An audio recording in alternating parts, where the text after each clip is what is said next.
Hey everybody, it's Professor Reed here. So, wanted to record this video on logical fallacies. And what you're going to try to do is incorporate one of these fallacies into your essay. And basically, if you've ever studied logical fallacies, you're going to see that there's a ton of fallacies out there. By all means, if you want to find a fallacy, and we'll look at a couple in a second, maybe that's a little bit different or one that's not listed, you can use it in the essay. And what you're going to try to do is apply it to your specific conspiracy theory. Now, that being said, you can, like one of the things I think that students will have a tendency to do is apply the fallacy sort of against their theory or for it. Remember, this paper is trying to be a little bit more neutral, but we'll talk about that as we go through this presentation. And one of the things to just be aware of in your uh, presentation you're going to create, you want to apply one of these logical fallacies to your conspiracy. And the idea is that by doing that, you're making it into like you basically are going to take that idea and place it in the essay. Okay. All right, good. So now, like a logical fallacy is going to be something that is going to be considered a misstep in reasoning. So if you ever argue with somebody and they call you fallacious, that's going to mean basically that you're not making sense. So logical fallacies go back historically, I guess, to the Greeks and to the certain types of societies that were focused on law. So you can see here that I don't know if I should say that per se, but you could see philosophers Plato, Socrates, and Aristotle. Um, this is going to be something that you're going to see in like a philosophy type of class. Okay, so if you're taking maybe an intro to philosophy, or if you're taking some sort of pre-law class, it's probably going to focus on fallacies. So you can see here from this chart, I got this directly from the internet. There's going to be a couple fallacies that we're not going to use, but by all means, if you wanted to go and use the Texas sharpshooter fallacy, you could do that. Now, one of the things you'll also see is on Canvas, there's going to be a quiz. It's the second quiz. It's all multiple choice, and like any quiz that we're going to take, you definitely want to have the PowerPoint up and sort of use that. Okay, so if you do on the quiz see an answer for a fallacy that we don't talk about, then that's not going to be the answer. Okay. All right, good. Like we said, logical fallacies stop making sense.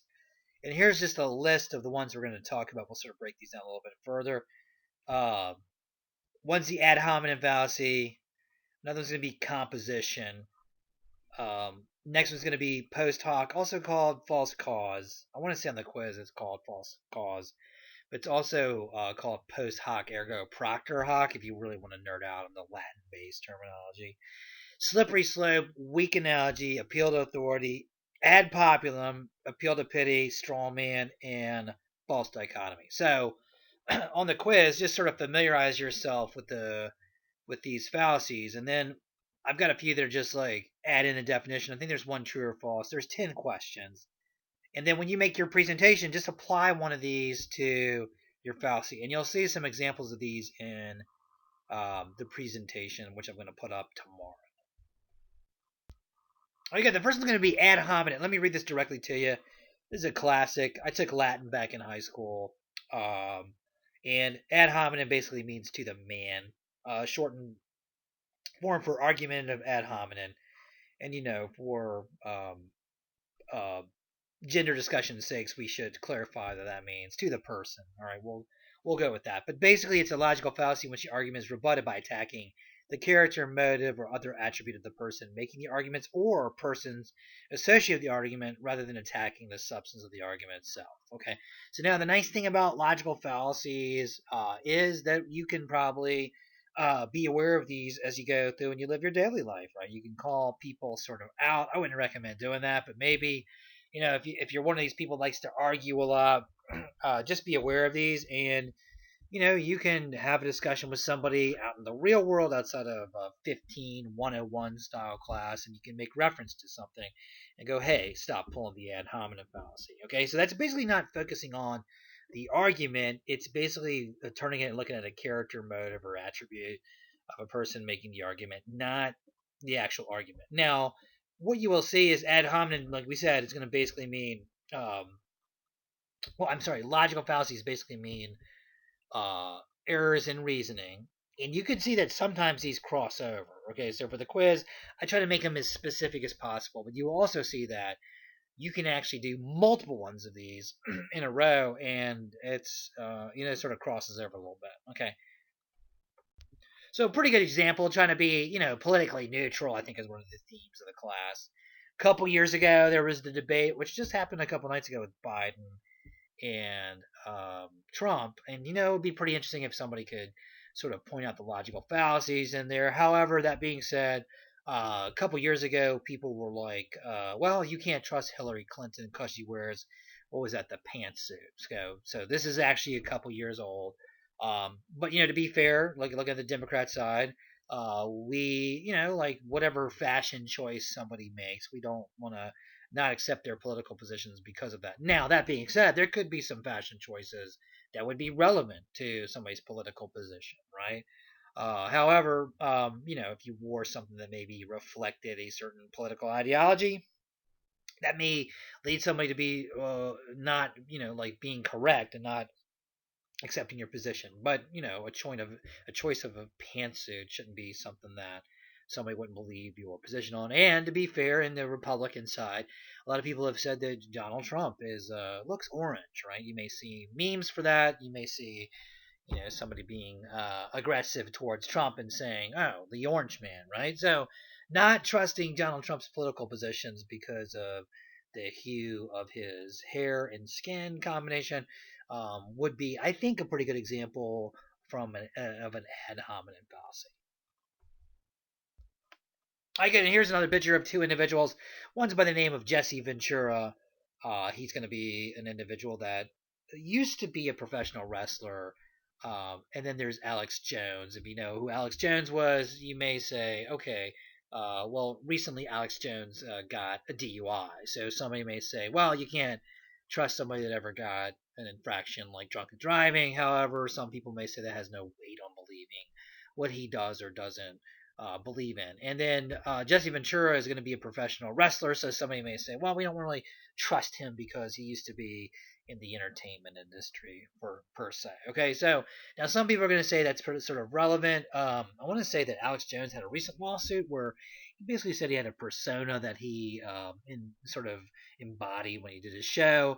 But the idea here is that you can't discredit somebody for fashion choices and certain types of behavior vocation.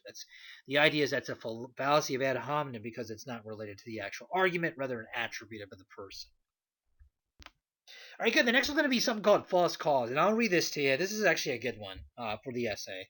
So, assuming that B comes after A caused B. Of course, sometimes one event really does cause another one that comes later. For example, if I register for class and my name later appears on the roll, it is true that the first event caused the one that came later. But sometimes two events that seem related in time aren't really related as cause and event. That is, correlation isn't the same as causation. Now, this is a pretty interesting one in terms of conspiracy theory types of debates. And for your presentation, you're going to want to, like basically explain one of these fallacies around your conspiracy theory. Okay, so just because two things happen at the same time doesn't necessarily mean they're connected. Okay, so like this is going to be something that if like two events occur, somebody's going to say, well, that's sort of a conspiracy. They must be connected, right? If you look at JFK assassination, for example, got a few students written about that. Some people would say, well, he basically was a part of Bay of Pigs. It wasn't successful. Therefore, certain elements of the CIA wanted to have him assassinated. That wouldn't necessarily be true because that could be an example of false cause as well. Okay. All right, good. And there's just another example of it. You can think of the placebo effect as being an example of that. I took a pill and I got better. Therefore, the pill made me better. The rooster came up. Therefore, the rooster made the sun come up. I have coached Little League for a couple years. My son and daughter are moving on from that time period. But one of the things you'll always notice is that kids that maybe were struggling with hitting, for example, they would wear maybe a pair of socks. And then they go, oh, I'm not going to wash the socks because I'm hitting with this. So that I think would be sort of a classification of false cause, and it would be something that is related to a superstition. Okay, so false cause, or also called post hoc, also called post hoc, ergo proctor hoc, if I said that correctly, is going to be basically when two events happen at the same time and somebody says they're going to be correlated or connected. You may also have heard, excuse me, a another definition of it being correlation isn't the same as causation, and basically that's the same exact fallacy. Okay, so in the quiz, if you see an example of things that happen at the same time and there's some sort of correlation connected to it that's not necessarily the case, then you would want to make sure that you choose the answer of false cause. All right, good. And now in the conspiratorial type of world, some people have tried to link vaccinations, sorry, with autism and vaccines, and basically said that there is this sort of connection between the two. Very famous example of that would be Jenny McCarthy, who we talked about. Now, not to remember, we're trying to stay neutral here about some of these conspiracies, especially in this second essay. One of the things that a few people have said is that the diagnosis of autism happens at the same time that multiple inoculations that young kids are required to get. They happen at the same time. So the determination that a child may have autism is actually happens about the same time as vaccination. So somebody would say that's a pretty good example of false cause that's used in the conspiratorial world. Okay, so if you were doing your presentation on the anti-vaccination movement, you'll just want to commit one slide, and you can look at the examples that I put up as well, and you'd want to explain it sort of around false cause as being this connection here. Now, some people would argue, well, there is a connection to it, and that's sort of part of the debate. What you're going to do in your presentation and in the essays, you're going to try to develop a single paragraph that looks at this idea of of a logical fallacy, and basically, if you want to put it somewhere in the essay. All right, good. Now, there's a pretty interesting. Also, this is another one. I'm gonna focus on a few of these, trying to relate it to false cause. Okay, 9/11. There, a few, uh, maybe one or two students are writing on this. It was a lot more popular a couple of years ago. However, one of the things that some people that believe in a high level of conspiracy about 9/11 is that they believe there was something called a stand down order. And basically, if I'm understanding this correctly, uh, there was some military training that occurred the day of 9/11. Some people have said, well, that's on purpose. So they would say, you know what, basically, um, this military training was a diversion, sort of a diversion from the actual 9/11 that was orchestrated by the government. So conspiratorial minded individuals may say this training, which basically took some of the U.S. military out of range of 9/11. Like I said, I'm not an expert in this by any means, but just trying to give you the basic premise of the argument. They would say that because of that, um, that allowed for the horrific events of 9/11. Okay, other people would say, well, that's false cause. Just because there was a training exercise doesn't mean that that the government did it. Okay, so 9/11 is going to be one of those conspiracy theories. It probably has a couple of these. Okay. All right, good. The next one's going to be the fallacy of composition. And composition is basically when you take the parts and you apply it to the whole. Okay. Now, I took a philosophy class down at Old Dominion University in Virginia, and I had amazing professor named Dr. William Brenner, and he was a lot smarter than I'll ever be. And he read a book on logic and philosophy, and I can remember he talked about some of these, basically applying the parts to a whole. And the way that he sort of explained it was, imagine that you're in a in a in a prison cell, right? Hopefully nobody ever has to experience this, right? And if you've ever been to the prison, Eastern State Penitentiary, excuse me, Eastern State Penitentiary, you'll see that they have this one room that is a single light coming out of the penitentiary. I want to say it was like made by the Quakers, right? So the idea was that you can focus on the light and sort of change your mind, all right? Now the idea about that sort of long-winded description is that the way Dr. Brenner explained it was that if you were sitting there for days on end, for maybe years, and every day this single bird landed in front of you, and the bird was blue, you would assume that all birds are blue. Okay, so that would be sort of a good example of the fallacy of composition. Now, if you want to go one step further and say the fallacy of division, you could that's looking at the whole and applying it to the part. So it's sort of the reverse of this. Okay, so think about these two fallacies as being related, but we're focused on composition. So composition is going to be when you take individual parts and apply it to the whole. And here's just another example. So the fallacy of composition involves an inference from the attribute of some feature to every individual of a class to the possession of the same feature by the whole entire. Okay, so just basically applying the parts to the whole. And there's a picture of what I was talking about. Okay, so this has a lot to do with like limited information. Okay, now here's the fallacy of division. While composition fallacy wrongly assumes that the whole will be exhibited on all the parts, division of fallacy assumes that the parts will be exhibited the properties of the whole. So sort of the reverse. Okay, and I want to say that division isn't on the quiz. Okay, now here is an example of a picture of police brutality. Now, spring 2019, pre-COVID, I had two students in one class, great writers, and they did a really good job with writing across the board. And I had one student that argued that police brutality was basically a part of their culture, and that there was sort of this conspiracy to keep certain demographic groups in repress them and mistreat them. So currently in the United States, there's been a fair amount of discussion about police brutality. What's the role of the police? Defunding the police. This is all going to be part of what we experienced in a heavy amount over the last summer. And historically, this has been something that has been definitely discussed before in the past. Now, some people would say, well, if you look at certain individuals in the police force, there's no doubt that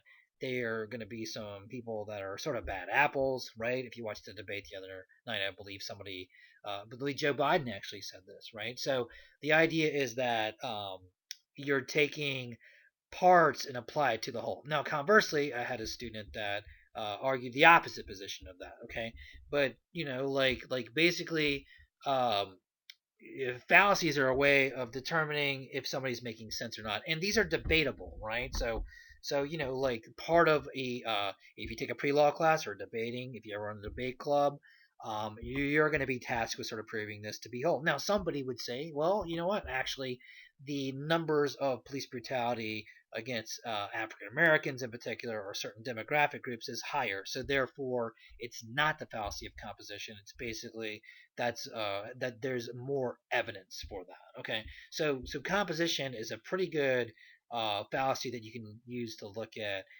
like different types of theories that are out there. Okay, and now another one is going to be the CIA, right? So the CIA gets a fair amount of conspiracies around it as well. Um, some people have said, well, if you look at the CIA, they have a historical type of initiative that is about sort of like distorting certain types parts of the world, or maybe using parts of the world in this manipulative type of way. Okay, so I've had a fair amount of papers on CIA types of conspiracies, everything from COINTELPRO to some of the drug tests that were done by the CIA, and a really fascinating couple of papers on CIA drug trafficking in certain parts of the world, right? Now, some of this has been documented. What's interesting is the CIA is going to release declassified documents every so often, and individuals would say, okay, like basically the CIA is a corrupt organization, and other people would say, well, you're sort of applying the parts to the whole, right? So they would argue back and forth that this is going to be composition, and very similar to the discussion about police brutality.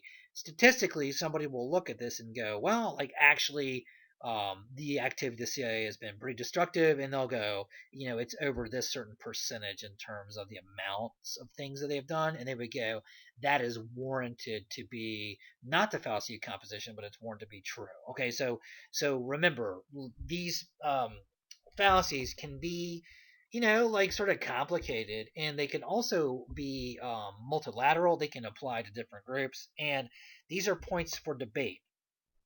Okay, so when we look at conspiracies, we want to, they could be sort of emotional based discussions, but if you can, sort of center this and look at um, fallacies and sort of talk about them, it can be sort of helpful. And like I said earlier, this is the one thing that like, or the a lecture that I think you can apply like sort of outside of the class, right? Like to know fallacies and to be sort of aware of them, and also sort of check yourself about doing them. I think can be something that can make you a more moral person.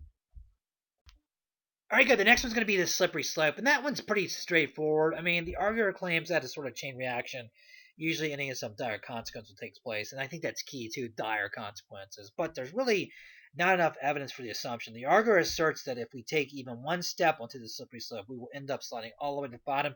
He or she assumes we can't stop partway down the hill. Okay, so um, the slippery slope fallacy is going to be something that is going to be A equals B equals C, and it basically spirals out of control. So I know in the quiz there's going to be a video you click on, and potentially that could be something that could be related to slippery slope. I'm not saying that's the answer per se, but I'm definitely thinking that it's in that realm. And the slippery slope is going to be a fallacy that we probably commit a lot of during the day. Now, in the conspiratorial world, right, if there is such a thing, um, a lot of people will link multiple conspiracies together and go, well, the whole of the government is all conspiratorial. Well, they did 9/11, JFK, then the government must be all corrupt, and they can maybe lose some uh, some confidence in people in the government or in the powers that be. Okay, so slippery slope fallacy is going to be one that's a pretty common one, and it's pretty straightforward. Okay, so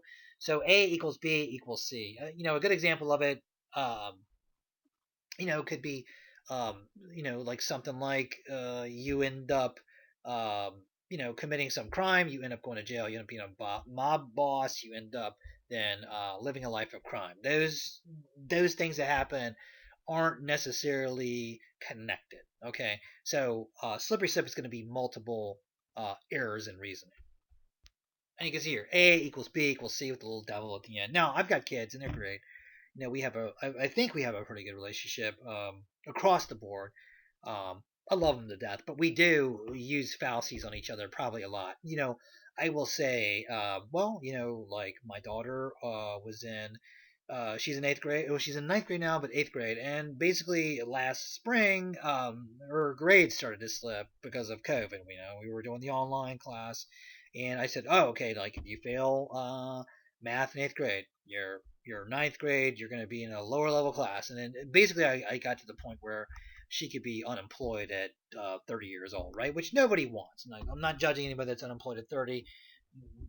We all know that the economy is tough and multiple things, but we want to see everybody successful. So I use this sort of slippery slope fallacy on my daughter, right? And then, at some point, my kids probably used it back on me about some sort of idea that I had, right? So slippery slope fallacy is going to be one of those that we commit in the conspiratorial world.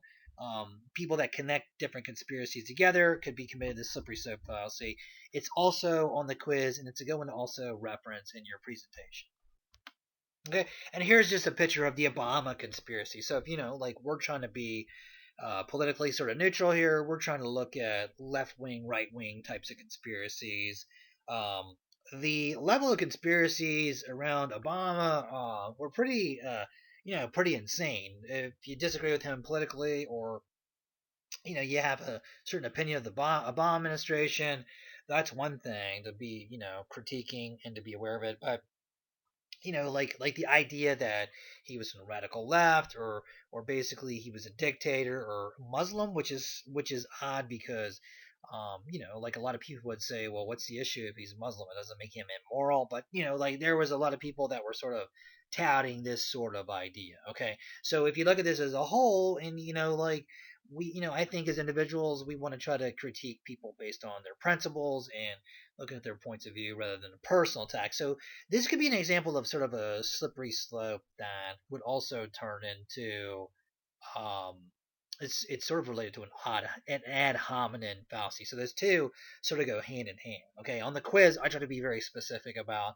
which conspiracy we're looking at because some of these can blur a little bit, but I think this is a pretty good example. And if you look at other types of the Republicans, or historically George Bush was a Republican, the second Bush, and there was a ton of conspiracies about him as well. So this type of conspiracy doesn't necessarily fall into left versus right, but I wanted to show you some examples of some of the rather wild conspiracies that were out there about the Obama administration. Okay, the next one's going to be weak analogy. And a weak analogy is a comparison between two things or objects or situations. And this goes back to our discussion on seven types of evidence. And they're being compared, but not in the relevant respects. If so, the analogy is a weak one. You may also have heard this called strained analogy, and the argument commits the fallacy of weak analogy. Okay, so remember, analogy is a comparison between two things on the surface that don't seem alike. As I mentioned in the seven types of evidence lecture a couple months, well, maybe a month ago, um, I've had students make some pretty interesting comparisons between two things that on the surface didn't seem alike. I had a student once compare a fetus to um, a parasite, and that was a huge point of discussion in a class that I had at one point. And they were trying to say that the fetus lives off the body and therefore made a parasite, and the other students were like, well, no, it's a human being, it has more emotions, more connect. So we had this debate about it. All right. So a weak analogy or a false analogy is going to be when you compare two things and they don't really hold water. Okay. And there's another example of it. Okay. Sort of take a look at those. Um, yeah, I mean, I have kids, and now I'll pick on my son a little bit. A couple years ago, I want to say he got some lower grades in math, and lo and behold, he goes out and gets a like a 98 on a quiz, and he was like, "Oh, Dad, here's my quiz," and his grade was maybe a D. Okay, so he comes home. He's like, "Well, I got this 98 on this quiz. It's great." And I said, "Well, that's sort of like a football game. Like we're down by, I don't know, three touchdowns, and you just got a field goal, right?" So I made sort of this analogy between it. I don't know that he enjoyed that too much, but I thought it was a pretty good one. Okay, so remember, analogy, a false analogy is going to be when you compare two things on the surface, but they don't sort of hold on. All right, good. The next one, and a couple of these are sort of related. Okay, this one's going to be the appeal to authority, and often we add strength to our arguments by referring to respected sources or authorities and explain their position on the issues we're discussing. If, however, we try to convince the reader or the arguer, the person we're arguing with, to agree with us simply by impressing them with a famous name or by appealing to a supposed authority who really isn't much of an expert, we commit the fallacy of the appeal to authority. Now, this is sort of interesting when we in a writing class, in a 15 level class, people are going to say, "Oh, you got to have trusted authorities, right?" And some people are going to say, this individual doesn't count as trusted authority. Other people are going to say they do. So there's this sort of debate about who owns the knowledge. This is very related to like that idea of sort of a fake news. Okay, so one person's authority is going to be another person's not authority figure. Okay, and there's a nice picture up from a dentist's office. Actually, I got to go to the dentist. I haven't gone to the dentist with this COVID thing. I'm sort of due, but you can see here that the dentist is making a reference to smoking cigarettes, which I've never had happen per se, but I think that's an ad from the 50s.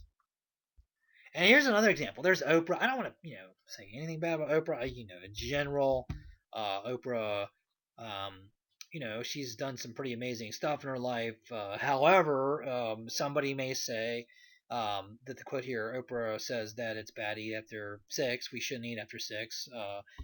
They'd say it's appeal to authority. What does Oprah sort of know about, diet type of things? She's not an expert in. All right, well, fair enough, right? However, it's sort of interesting that like there's something called intermittent fasting, which is going to be a diet that sort of was more popular a couple years ago, but basically it said don't eat after 6, right? It was like keep your window sort of short for eating. So um, that appeal to authority is actually true.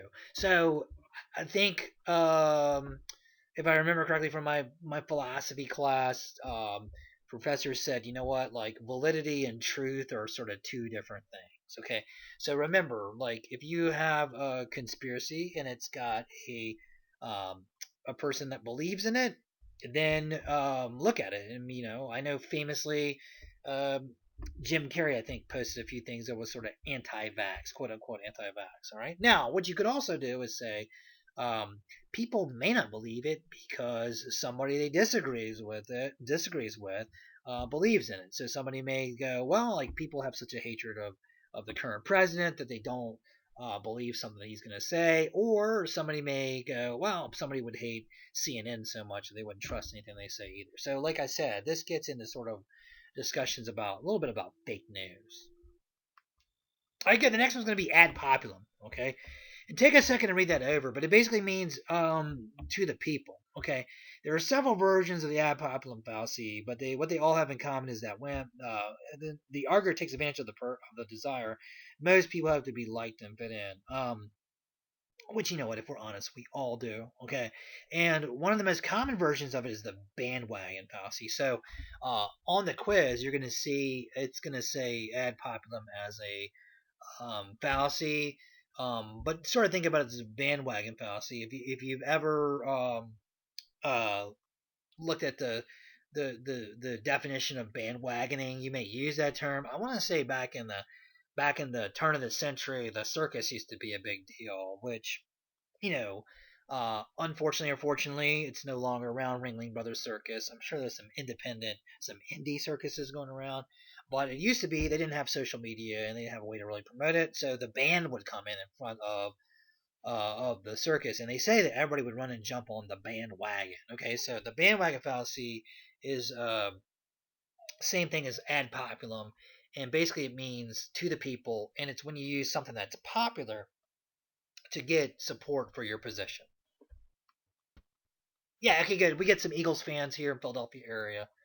Not to get too much into sports, okay, but Vince Papale, some people. This is from a couple years ago. Eagles won the Super Bowl. And the thing about it was, a lot of people claimed that the popularity of the Eagles rose because of that. I'm from Virginia, and I go down to Virginia, and I see a lot of Eagles stuff down in Virginia. Okay, a couple years ago, LeBron James was on the Heat, and it was amazing because there was a uptick in people that bought Heat type of merchandise. All right, good. Yeah. So a couple years ago, and I think we have a few papers on the Illuminati as a conspiracy type of group, and that's cool because it's a great paper to write about. However, at the same time, Illuminati and the consideration that they were sort of this like conspiratorial group having power rose over a couple years ago. I would say, gosh, it's going to be like 2015, 2017. The amount of papers I got on the Illuminati were actually like pretty high. Okay, so in the public mind, the Illuminati um, gained some traction. So this would be an example, I think, of like an ad populum fallacy where people will sort of start to believe it because it becomes popular. And there you go. That actually shows. I think this is from Google Trends, and it shows sort of the waxing and the waning of the Illuminati. I shouldn't say um, conspiracy, but the Google search for it. That's pretty interesting. Now, maybe people were searching for like how to join the Illuminati. All right, good. The next one's going to be the appeal to pity, and this is going to be another one that you can use when you look at conspiracy theories. The appeal to pity takes place when an arguer tries to get people to accept a conclusion by making them feel sorry for someone.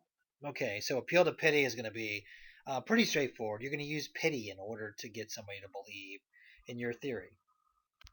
All right, and some people have argued, well, like climate change, which came up in the debate the other night. Climate change is sort of this either conspiracy or hoax, right?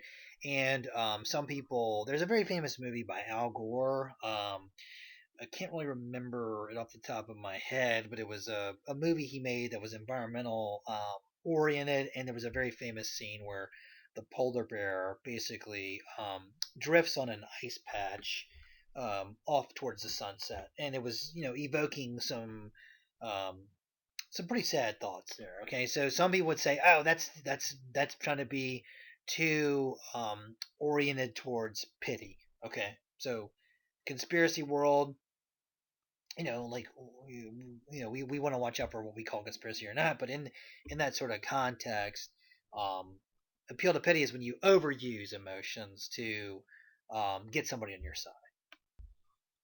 All right, good. Now we're heading towards the end here. Straw man fallacy is going to be probably one that we don't want to commit in general, and probably one that unfortunately we do a lot of. Okay, so let me read the definition to you. One way of making our argument stronger is to anticipate and respond in advance to arguments that an opponent might make. In the strawman fallacy, the arguer sets up a weak version of the opponent's position and tries to score points by knocking it down. But just as being able to knock down a straw man, which is a straw person, okay, isn't very impressive, defeating a watered down version of your opponent's argument isn't very impressive either. Okay, so straw man fallacy is going to be um, either an exaggeration or a misrepresentation or sort of trolling a little bit of somebody's position. Okay, so for example, if I was arguing with somebody and I said, you know what, I'm pro-choice. We're just sort of making up a scenario, right? If I say, oh, I'm pro-choice and I believe that Roe versus Wade shouldn't be turned over, and then if somebody said, well, you just want to kill babies, right? That would probably be an exaggeration of my position, right? So that'd be an example of one that's a little bit politically controversial, right? But I think it highlights sort of an example of it. In addition, if I said, you know what, like um, I support a strong military. I think that we should fund the military because it gives us some level of protection. And somebody was like, well, basically, you want to dominate the world, you want to nuke certain parts of the world. It's not the case. They're sort of exaggerating my position. So if you ever get in an argument with somebody that strawmans you will find yourself basically chasing the person, and they'll misrepresent your position, and then you'll have to defend it. And the next thing you know, they've sort of got you off balance. Okay, so in political types of debates, not necessarily the one the other night, but just in general, a good strategy would be have a few strong men and sort of use them in order to win some points. So basically, straw man is misrepresenting somebody's position and then knocking down that made up position, but not dealing with the actual opinion. Okay. So, an example about the military, I may say, well, we should put some funding into the military. Theoretically, I support having a strong defense. And then if somebody was like, no, you just want to take over the world, well, I didn't necessarily say that. It's sort of an exaggeration. Again, here's another one. This is actually a pretty good definition. Misrepresenting someone's argument to make it easier to attack. Okay, and really, really, really watch out for this one in your own personal life.